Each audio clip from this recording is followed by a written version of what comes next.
You hear the phrase two-state solution all the time, right? It's everywhere, in the news, in political speeches, all over social media. But for as much as we hear it, it's still one of the most complex and, honestly, misunderstood ideas in the world.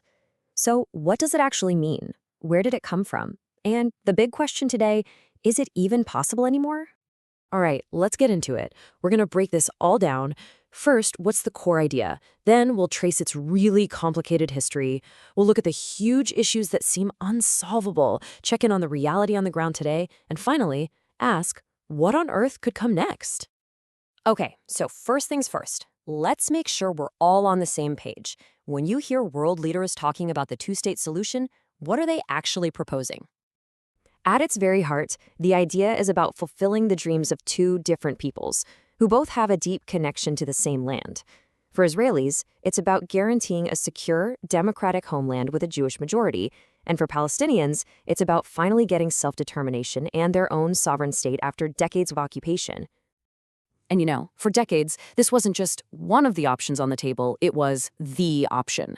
It's been the absolute cornerstone of international diplomacy, the gold standard, backed by pretty much every major global player you can think of, the UN, the United States, the European Union, you name it. So, how did we get from that seemingly simple concept to the incredibly messy reality we have today? Well, to really get why this is so tough, we have to look back at how the map itself was drawn, and then redrawn, and then redrawn again over the last century. This timeline really tells the story. The idea pops up way back in 1937. It becomes a formal UN plan in 47, but then war immediately shatters that plan in 48. Then you have the 1967 war, which is a massive turning point. It creates what we now call the occupied territories.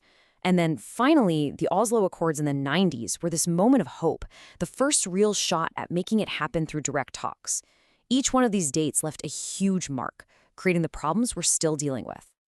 And that history left behind a set of massive disagreements, these final status issues, that have torpedoed every single major peace effort for the past 30 years. They're like the giant puzzle pieces that just refuse to fit together. The first, and maybe the most obvious roadblock, is borders. Where do you draw the line? The international community usually points to the 1967 borders. But the reality on the ground has changed so much since then, mostly because of hundreds of Israeli settlements built on the very land that would make up a future Palestinian state. And to really get it, you have to understand the scale here. We are not talking about a couple of small outposts. We're talking about more than 700,000 Israeli settlers living in the West Bank and East Jerusalem. That number alone makes a clean division of territory, even with some land swaps, a monumental challenge, both politically and logistically. Then there's Jerusalem.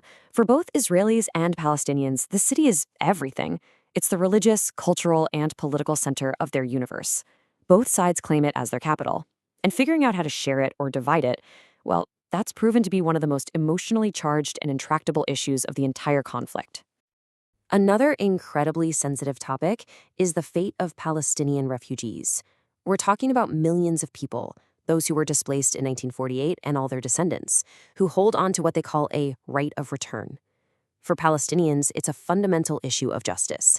But for Israel, the idea of millions of refugees returning is seen as an existential threat to its identity as a Jewish state. And finally, there's security. It's a classic dilemma.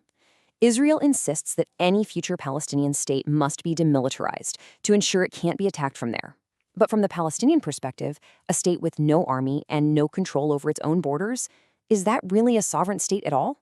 It's a complete clash of worldviews. Okay, let's fast forward to today, to 2025, because what's happening right now is this strange paradox. Internationally, the two-state solution is being talked about more intensely than ever.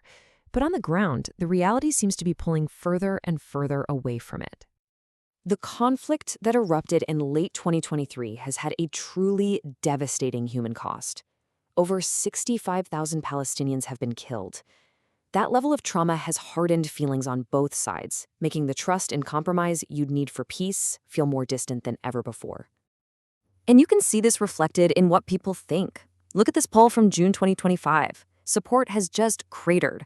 Among Israelis, only 21% believe in a peaceful coexistence with a Palestinian state.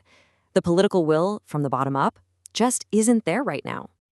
And this right here, this slide shows you the huge disconnect.